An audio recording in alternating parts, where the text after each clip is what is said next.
نحمده ونصلي على رسوله الكريم أما بعد فقد قال الله سبحانه وتعالى في كلامه القديم والفرقان الحميد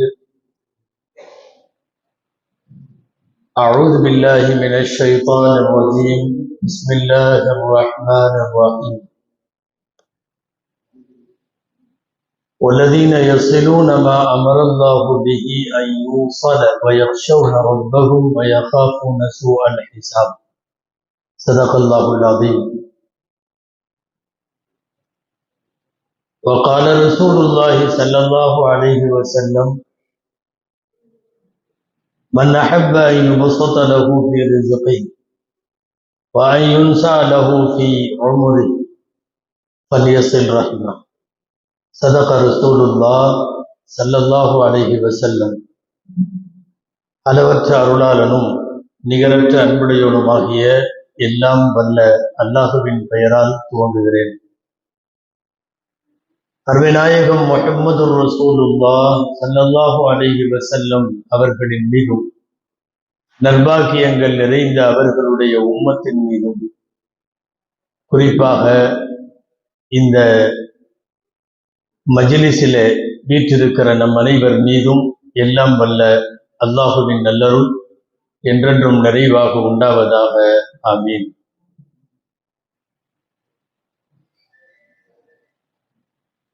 கண்ணியத்திற்குரிய இந்த நிகழ்ச்சியினுடைய தலைவர், பங்கேற்றிருக்கக்கூடிய சங்கைக்குரிய வளமா பெருமக்கள், குறிப்பாக அபுதலாயில் ஹஜ்ரத் குப்லா தாமத் பரகாத்துவும் உள்ளிட்ட அனைத்து உலமா பெருமக்கள், வருகை தந்திருக்கிற மணவீட்டார்கள், இருதரப்பு அழைப்பாளர்கள், ஜமாத்தார்கள், உங்கள் அனைவருக்கும் என் ஆரம்பமான அஸ்ஸலாமு அலைக்கும் வரஹ்மத்துல்லாஹி வபரகாத்துஹு. பொதுவாக எந்த விசேஷம் செய்தாலும் அதை மார்க்கப்படுத்துவது அப்படின்னு ஒண்ணு இருக்கு. அது வீடு திறப்பு விழாவோ, திருமண விழாவோ, வலிமாவோ, வேறு ஏதாவது நிகழ்ச்சிகளோ, எதுவாக இருந்தாலும் அதை மார்க்க மயமாக்குதல் அப்படின்னு ஒண்ணு இருக்கு. இந்த மார்க்க மயமாக்குதல் அப்படிங்கிற ஒரு வரிசையில தான் பெரும்பாலும் கல்யாணங்கள்ல பயான் வைப்பாங்க. வித்தியாசமா நம்முடைய மாப்பிள்ளை அன்பு தம்பி அவர்கள் வலிமாவுல பயான் வச்சிருக்கிறாரு. அது வலிமாவுல சும்மா ஒரு சாப்பாட்டுக்கு முன்னாடி ஒரு அரை மணி நேரம் பயான் வைப்பாங்க. இவர் நோட்டீஸ்ல 3-4 மணி நேரம் போட்டாரு. வழக்கம் போலவே நம்ம சமுதாயத்தினுடைய நிகழ்ச்சிகள்ல ட்ரெயின் ரொம்ப லேட்டா தான் போயிட்டு, கொஞ்ச நேரத்துல 10 நிமிஷம் 15 நிமிஷம் லேட்டா வர ட்ரெயினும் இருக்கு. போன வாரம் மாதிரி 3 மணி நேரம் 4 மணி நேரம் லேட்டா வர ட்ரெயின்களும் இருக்கு. அந்த மாதிரி ஒரு குறுகிய நேரம் உங்களிடத்துல சில வார்த்தைகளை மாத்திரம் பதிவு செய்து ஹஜ்ரத் அவர்களுடைய நிறைவு பேருரைக்கு நான் வழிபட வேண்டும். அன்பானவர்களே, உறவுகளை பேணி உயர்வு பெறுவோம்னு தலைப்பு கொடுத்திருக்காங்க. இது ஒரு கல்யாண நேரத்துல 2 உறவுகள் சங்கமிக்கிற நேரத்துல இந்த தலைப்பு ரொம்ப முக்கியமானது. கணவன் மனைவிக்கு சொல்லப்பட வேண்டிய விஷயங்களும் முக்கியமானவை. கூடவே ஒரு கல்யாணத்துல 2 உறவுகள் சம்மதிக்குது, 2 உறவுகள் சங்கமிக்குது. ஒரே ஒரு ஈஜாபு கபூல்ல இந்த குடும்பமும் அந்த குடும்பமும் ஒன்னா போயிருக்கு. அடிக்கடி கல்யாண விழாக்கள்ல நாம சொல்றது உண்டு, மாப்பிள்ளைகளா இருக்கிறப்போ, இப்போ ஒரே ஊர் இல்ல, பொண்ணு எங்கேயோ கொஞ்சம் தூரம் இல்லையா, தென்காசி இல்ல, இப்ப தென்காசி, மாப்பிள்ளை இங்க இருக்கிறாரு மேடவாக்கத்துல. சும்மா ஒரு கற்பனைக்கு சொல்றேன், மாப்பிள்ளையும் கோவிச்சு கூடாது, மற்றவங்களும் கோவிச்சு கூடாது. இதே பொண்ணு மாப்பிள்ளை இதே அமீன் அஜித் இந்த பொண்ணை ஒரு 2 வருஷத்துக்கு முன்னாடி அப்படியே பின்னாடியே பார்த்துட்டு இருந்தாருன்னு வைங்களேன். போய் அடிக்கடி போன்ல பேசுறாரு, நேரடியா சந்திச்சாருன்னா அவங்க அத்தா சண்டைக்கு வந்திருப்பாரு. வாப்பா, என் பிள்ளைகிட்ட நீங்க எதுக்கு பேசுறீங்கன்னு கேட்டிருப்பாரு. இப்போ இடையில இப்போ ஒரு கல்யாணம் நடந்துருச்சு, ஒரு ஈஜாபு கபூல் நடந்துருச்சு. ஏத்துக்கிட்டீங்களான்னு கேட்டாங்க. இவரு ஏத்துக்கொண்டேன்ட்டாரு. ஒரு வாரம் முடிஞ்சு வச்சான். இப்ப இவர் பேசலன்னா வந்து கேட்பாங்க, நீங்க ஏன் பேச மாட்டேங்கிறீங்க? கொஞ்ச நாளைக்கு முன்னாடி ஏன் பேசுறீங்கன்னு கேட்டாங்க. இப்ப ஏன் பேச மாட்டேங்கிறீங்கன்னு கேட்பாங்க. ஏன் முதல்ல பார்த்தா தப்பு, இப்ப ஏன் பார்க்க மாட்டேங்கிறீங்கன்னு கேட்பாங்க. இடையில என்ன நடந்ததுன்னா, இருதரப்பு உறவுகளும் சங்கமமாகிவிட்டது. கல்யாணத்தின் மூலியமாக ஒரு ஒரு ரசாயன மாற்றம், ஒரு கெமிஸ்ட்ரி சேஞ்ச் ஒண்ணு எல்லா கல்யாணத்திலையும் நடக்குது. நான் என்ன ஒரு வருத்தம், உறவுகள் எல்லாம் இன்னைக்கு காசு பணத்தை மையமா வச்சு போயிருக்கு. எல்லா உறவுகளுமே எவ்வளவு தூரம் காசு இருக்கோ அவ்வளவு தூரம். காசு கம்மியா உள்ள ஆளு நடு வீட்டுல வந்து உட்காந்து பத்திரிக்கை கொடுத்துட்டு போனாலும் அவன் இப்படி சொல்லல, அவன் அப்படி சொல்லல, லேடிஸ் சொல்லல, மறு வீட்டுக்கு சொல்லல, இப்படி எல்லாம் வருது. ரொம்ப வசதியானவன் ரோட்ல நின்று பத்திரிக்கை கொடுத்தாலும் காத்தால 9 மணிக்கே போய் உக்காந்துடுறாங்க. பணம் தான் இன்னைக்கு உறவுகளை தீர்மானிக்குது. வேடிக்கையா சொல்லுவாங்க, யாரோ ஒரு ஆள்கிட்ட கேட்டிருக்கிறாங்க, அப்பா ஊர்ல ஒரு பெரிய பணக்காரரு, ஊர்ல நாட்டாம பெரிய பயங்கரமான ஜமீன்தார், உங்களுக்கு சொந்தம்னு சொன்னாங்க, சொந்தம் தானே அப்படின்னு கேட்டாங்க. ஆமாமா சொந்தம் தான், ஆனா அவர்லாம் பெரிய லெவல்ல போயிட்டாரு, எங்களை கண்டுக்கிறது இல்லை. சரின்னு சொல்லிட்டு அடுத்த கேள்வி கேட்கிறாங்க, இந்த ஊர்ல கைவண்டி தள்ளிட்டு ஒருத்தர், பழவண்டி தள்ளிட்டு ஒருத்தர் இருப்பாரு, ரொம்ப பரிதாபமா இருப்பாரு, ஒண்ணும் இல்லாதவர், அவரும் கூட உனக்கு சொந்தம் தானே சொன்னாங்க. ஆமா சொந்தம் தான், நான் அவரை கண்டுக்கிறது இல்லை. விஷயம் அவ்வளவுதான். நமக்கு மேலே உள்ளவர்கள் நம்மை பார்ப்பதில்லை, நமக்கு கீழே உள்ளவர்களை நாம் பார்ப்பதில்லை. உறவை இன்னைக்கு தீர்மானிக்கிறது எதுவாயிருச்சு தெரியுமா?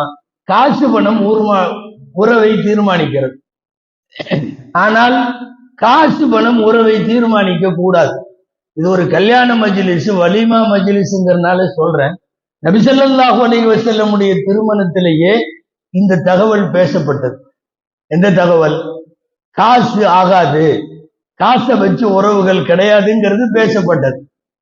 நான் அடிக்கடி சொல்றது உண்டு கல்யாண விழாக்கள். அன்பானவர்களே, சீரத்துடைய கிதாபுகள்ல நூருல் யக்கீன்னு சொல்லி அரபிக் கல்லூரி மாணவர்களுக்கு நாங்க ஓதி கொடுக்குற ஒரு கிதாப், ரசூலுல்லாஹ்வுடைய வரலாறு. அதுல பெருமானார் ஸல்லல்லாஹு அலைஹி வஸல்லம் உடைய கல்யாணத்தை பத்தி எழுதுறாங்க. இது பொண்ணு மாப்பிள்ளைக்கு உறவெல்லாம் இருக்கிறதுனால நான் இந்த நேரத்தில் அதை சொல்றது பொருத்தமா இருக்கும்னு நினைக்கிறேன். ரசூல் ஸல்லல்லாஹு அலைஹி வஸல்லம் உடைய கல்யாணம் கொஞ்சம் வாங்கலாம், அப்படியே ஒரு 5 நிமிஷம் அந்த கல்யாண மஜ்லிஸ போய் என்ன நடந்துச்சுன்னு பார்த்துட்டு வந்துடுவோம். மாப்பிள்ளை யாரு? முஹம்மது ஸல்லல்லாஹு அலைஹி வஸல்லம். பொண்ணு யாரு?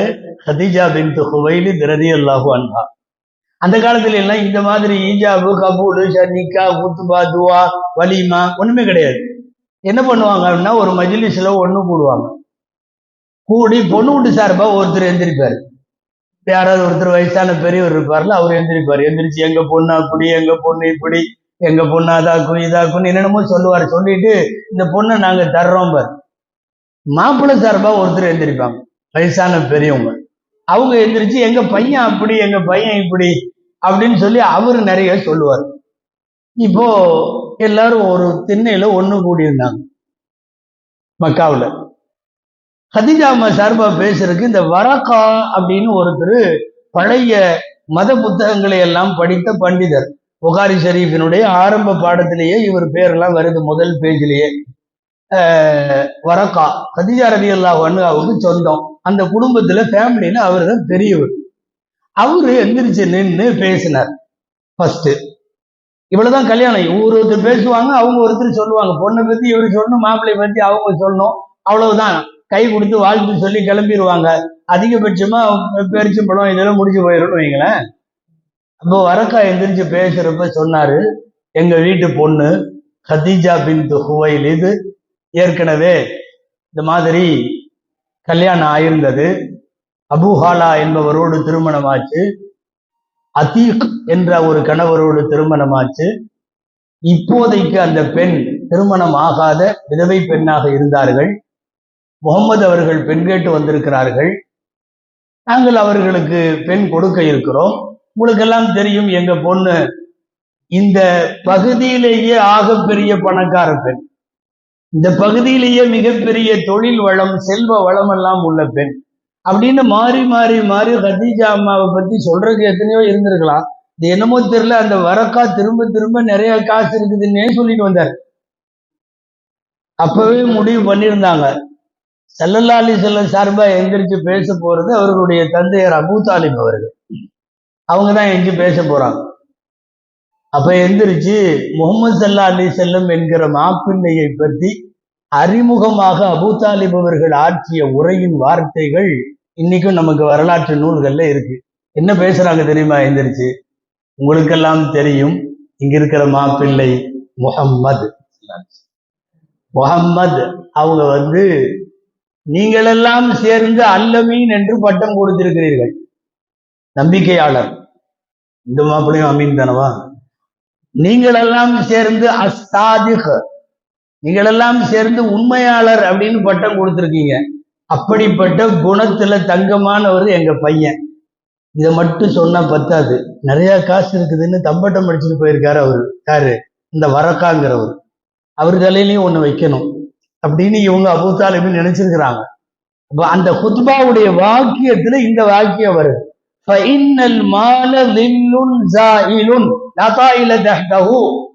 காசு என்பது நீங்கும் நிழல் போன்றது. ரொம்ப அற்புதமான, காலத்துக்கும் யோசிக்க வேண்டிய, நின்று அசை போட்டு நாம் செரிக்க வேண்டிய ஒரு வார்த்தை. காசு என்பது நீங்கும் நிழல் போன்றது. நிழல் வெளிச்சம் படுகிறவதற்கு எதிர் திசையில் நிழல் வரும். வெளிச்சம் மேல ஏற ஏற நிழல் சுருங்கிவிடும். மீண்டும் சாய சாய நிழல் வரும். வரும் போகும். ஒரு இடத்துல என்றைக்கும் காசு நிற்காது. இந்த கருத்து பேசப்பட்டது எப்ப தெரியுமா?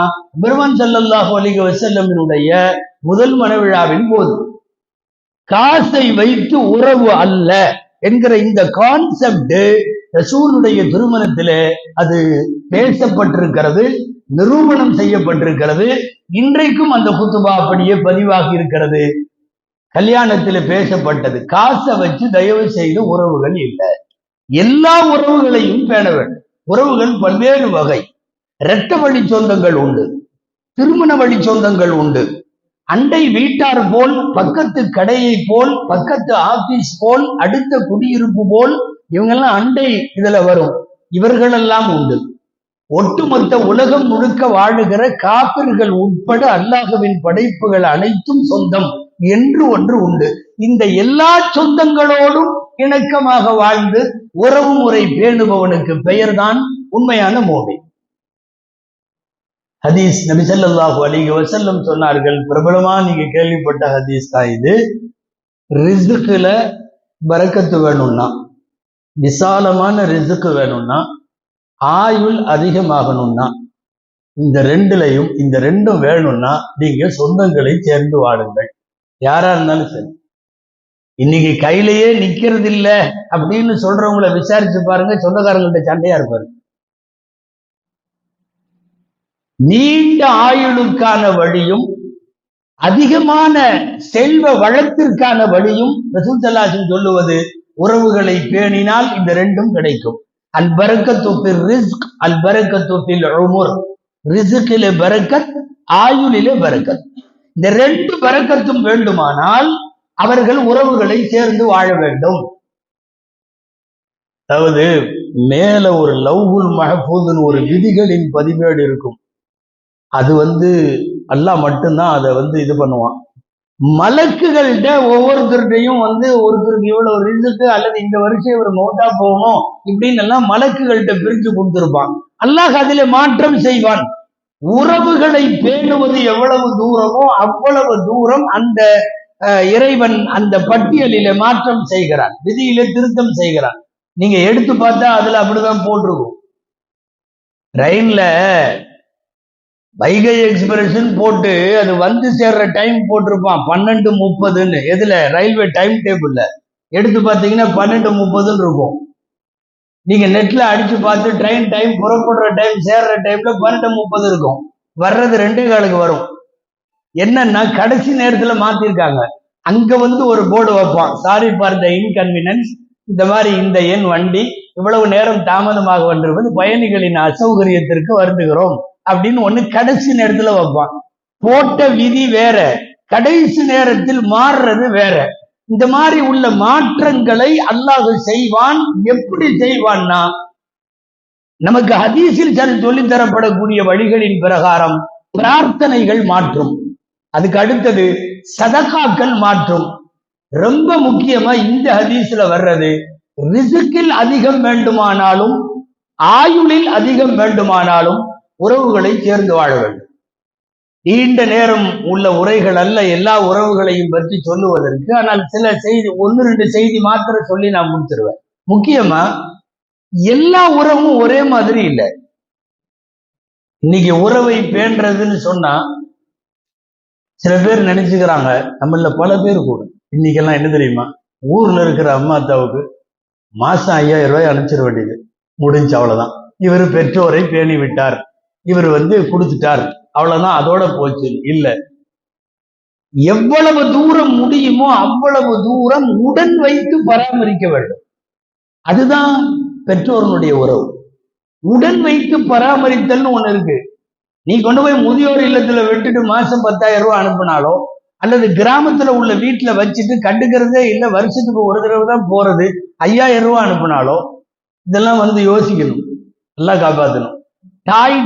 பெத்த தாயிட்ட பக்கத்துல போறதுக்கு யோசனை. சமீபத்துல முதியோர் உள்ளத்துல உள்ள வயசான கிழவர் கிழவிகளை எல்லாம் ஒரு பேட்டி எடுத்து ஒரு நிகழ்ச்சி வந்தது, நீங்க ஊடகத்துல பார்த்திருப்பீங்க. அதுல ஒரு அம்மா சொல்லுது, என் பையன் வருஷத்துக்கு ஒரு தடவை வருவான், வர்றதுக்கு முதல் நாள் அன்னைக்கு காலையிலேயே எங்க இதுக்கு போன் பண்ணிடுவான், முதியோர் இல்லத்துக்கு. என்னன்னு போன் பண்ணுவான், நான் வர்றேன், கொஞ்சம் அந்த அம்மாவை அன்னைக்கு குளிக்க வச்சு இந்த ஓரத்துல எல்லாம் கொஞ்சம் பவுடர் எல்லாம் கொட்டி, நம்ம பக்கத்துல வயசாயிருச்சு, பெட் ரிட்டன், அது அப்படியே படுத்து கிடக்குது, அதனால கொஞ்சம் பேடு ஸ்மெல் ஏதோ வரும் போல தெரியுது. இவர் அங்க இருக்கிறாரு, ஊர்ல தங்கிட்டாரு, பார்க்க வர்றான். அதுக்கு முன்னாடி அத்தர் எல்லாம் கொஞ்சம் அந்த கட்டல்ல போட்டு வச்சு அந்த அம்மா மேல பவுடர் எல்லாம் கொட்டி அந்த அம்மாவை கொஞ்சம் குளிக்க வச்சு வைங்க, நான் வர்றப்போ போன தடவை வந்தப்ப ரொம்ப ஸ்மெல்லு வந்துச்சு அப்படின்னு. தாயை பார்க்க வர்றது ஒரு வருஷத்துக்கு ஒரு தடவை. அந்த அம்மா அங்க இருக்குது, இவன் இங்க சேர போட்டு உட்காந்து நல்லா இருக்கியா அப்படின்னு கேட்டது. அந்த அம்மா சொல்லுது, அவன் வராமையே இருந்திருக்கலாம். முதியோர் இல்லத்துல உள்ள அந்த அம்மா பேசு, வராமையே இருந்திருக்கலாம், என் பக்கத்துல உட்காராம தூரத்துல உட்கார்றான். என்னன்னு கேட்டா, என் மேல பேடு ஸ்மெல் வருதுங்கிறான். அவன் என் மடியில மோண்டப்போ பேட்டப்போ அவன் என் மடியில அதையெல்லாம் யோசிச்சா, அந்த வாசங்களையும் அந்த இதுகளையும் யோசிச்சா, இவன் எவ்வளவு பெருசாகிற வரையும் இவனுக்கு எல்லா சுத்தமும் பண்ணி விட்ட தாயை யோசிச்சா. அன்பானவர்களை, உடன் வைத்து பராமரித்தல் அப்படிங்கிறது உறவு முறையில முக்கியமானது. குரான்ல ஒரு இடத்துல ஒரு காஃபிரை பத்தி, இந்த காஃபிர் பேரு வலீதுன்னு பேரு, இந்த வலீதை பத்தி, வலீத் இப்னு உத்பாவை பத்தி ஒரு இடத்துல அல்லாஹ் சொல்லும் போது அவனுக்கு கொடுத்த அருட்கொடைகளை எல்லாம் சொல்றான். காசு கொடுத்தேன், மாதம் மம்தூதா வபனீன ஷுஹூதா, உடன் வைத்து பராமரிக்கிற மக்களை கொடுத்தேங்கிறான். இந்த ஆயத்துலதான் தப்சீர்கள்ல சொல்றாங்க, இறைவன் தனது நிஅமத்தை பட்டியலிடுகிற போது அருட்கொடைகள் வரிசையில சொல்றான், உடன் வைத்து பராமரிக்கும் பிள்ளைகளை கொடுத்தேன். இந்த வலீத் இப்னு உத்பாங்கிறவருக்கு 10 ஆம்பளை பசங்க, மக்காவில தான் இருப்பார், அவர் வெளியூர்லாம் போக மாட்டார் பிசினஸ்க்காக. 10 பேரும் என்ன தெரியுமா, காசை கொடுத்துட்டு லாபம் வாங்கிக்குவாங்க, அவங்களும் வெளியூர் போக மாட்டாங்க.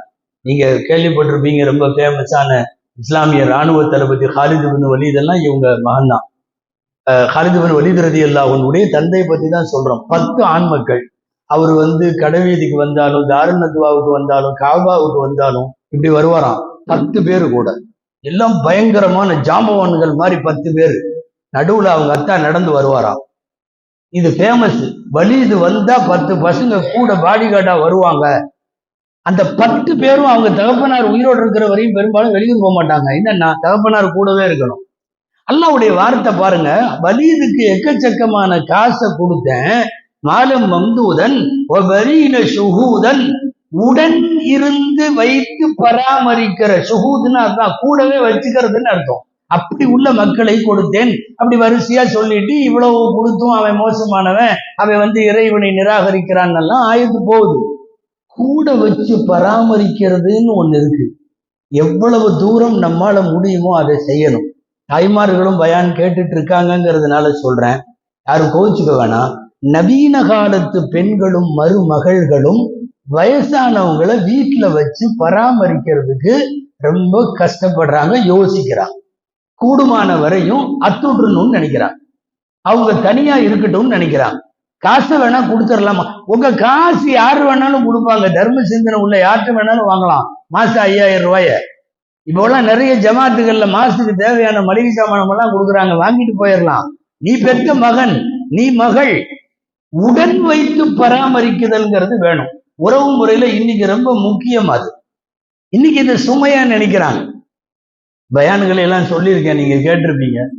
சமீபத்துல தொலைக்காட்சியில இந்த உனக்கு எந்த மாதிரி மாப்பிள்ளை வேணும்னு பொண்ணுகள்கிட்ட கேட்கறான்ல, அதே மாதிரி மாப்பிள்ளைகள்கிட்ட உனக்கு எந்த மாதிரி பொண்ணு வேணும்னு கேட்கறான்ல, கல்யாண மாலைன்னு ஒரு ப்ரோக்ராம்.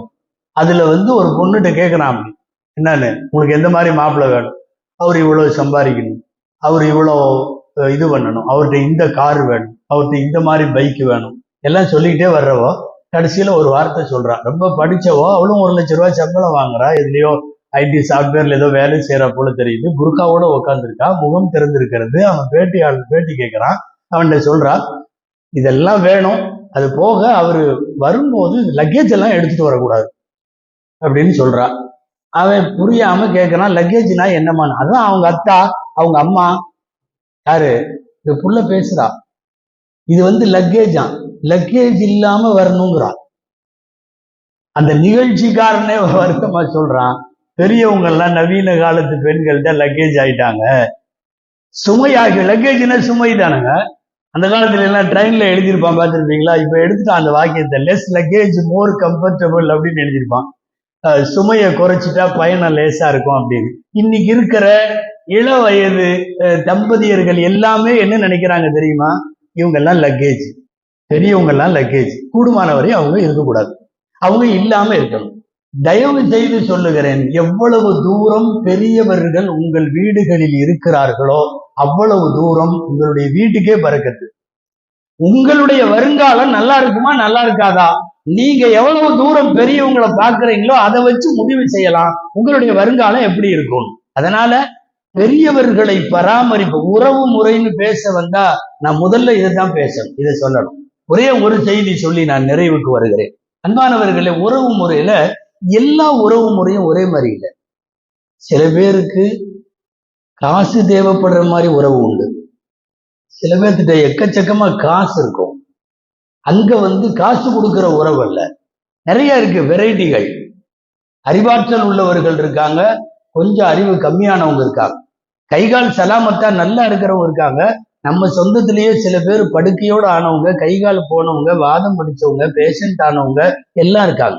அத்தனை சொந்தமும் ஒரே மாதிரி சொந்தம் அல்ல. அவங்கவுங்களுக்கு தேவையானதை தர வேண்டும். காசுக்கே செலவுக்கு இல்லாத இருக்கிற அந்த உறவை நாம் பேணுவது எப்படி தெரியுமா? முடிஞ்சா மாசம் ஏதாவது அவர்களுக்கு தர வேண்டும். தரலாம், வாங்கி கொடுக்கலாம். அந்த மாதிரி சொந்தம் யார் இருக்கான்னு பார்த்து அதை செய்யுங்க. நல்லா இருக்கிறாங்க, ஒண்ணும் இல்லை, அவங்க கூப்பிடும் போது வீட்டு விசேஷத்துக்கு போயிட்டு வரணும், ஒரு கல்யாணம், ஒரு மவுத்து, அல்லது இடையில ஒரு போனு, அது யார் நல்லா இருக்கீங்களா, மாமா எப்படி இருக்கீங்க, சரி இன்ஷா அல்லாஹ் வைக்கிற துவா செய்யுங்க, முடிஞ்சு. இது போதும் அந்த வீட்டுக்கு. ஆனா பேஷண்டா படுத்திருக்கிறாங்களா இல்லையா, அவங்களுக்கு நீங்க போய் அந்த பேஷண்ட்டுகளுக்கு ஏதாவது செய்ய முடியுமான்னு பாருங்க. வாரத்துல ஒரு தடவை போறீங்க, ஒரு ஹாஸ்பிட்டலுக்கு உங்களால கூட்டிட்டு போக முடியுமான்னு பாருங்க. அல்லது காசு இல்லாம இருக்காரு, ஒரு மருந்து செலவு வாங்கி கொடுக்க முடியுமான்னு பாருங்க.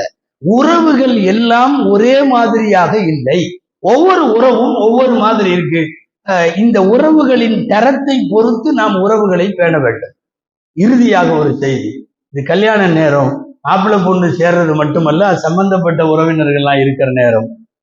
கணவன் மனைவியின் எல்லா உறவுகளையும் பேணி மரியாதை தர வேண்டும், மனைவி கணவனுடைய எல்லா உறவுகளையும் பேணி மரியாதை தரணும். பிரச்சனையே என்ன தெரியுமா? அவங்க வீட்டு ஆளுக வந்தா இந்த அம்மாவுக்கு பிடிக்கிறது இல்லை, இவங்க வீட்டு ஆளுக வந்தா அவருக்கு பிடிக்கிறது இல்லை. வண்டானா, உன் தம்பி வண்டானா அப்படிங்கிற வேண்டியது தொடக்கமே. எல்லாமே உறவுகள். அதாவது தாய் தந்தை வழி உறவுகளை பேணுவது போலவே திருமண வழி உறவுகளையும் நாம் பேண வேண்டும். உறவு முறை பேணுவதில் இந்த விஷயங்களை எல்லாம் கவனத்தில் கொள்ள கடமைப்பட்டிருக்கிறோம். அன்பானவர்களே, அல்லாஹு ஜல்ல ஷானுஹு தஆலா உறவுகளை சரியாக பேணுவதன் மூலம் அன்னலாறு வாக்களித்த அந்த இரண்டையும், ஆயுளில் பரக்கத், செல்வத்திலே பரக்கத், அல்லாஹ் இந்த ரெண்டையும் அல்லாஹ் நம் அனைவருக்கும் வழங்குவானாக. வாய்ப்புக்கு நன்றி. வாஹிரு தஅவானா அல்ஹம்துலில்லாஹி ரப்பில் ஆலமீன். அஸ்ஸலாமு அலைக்கும் வரஹ்மத்துல்லாஹி வபரகாத்துஹு.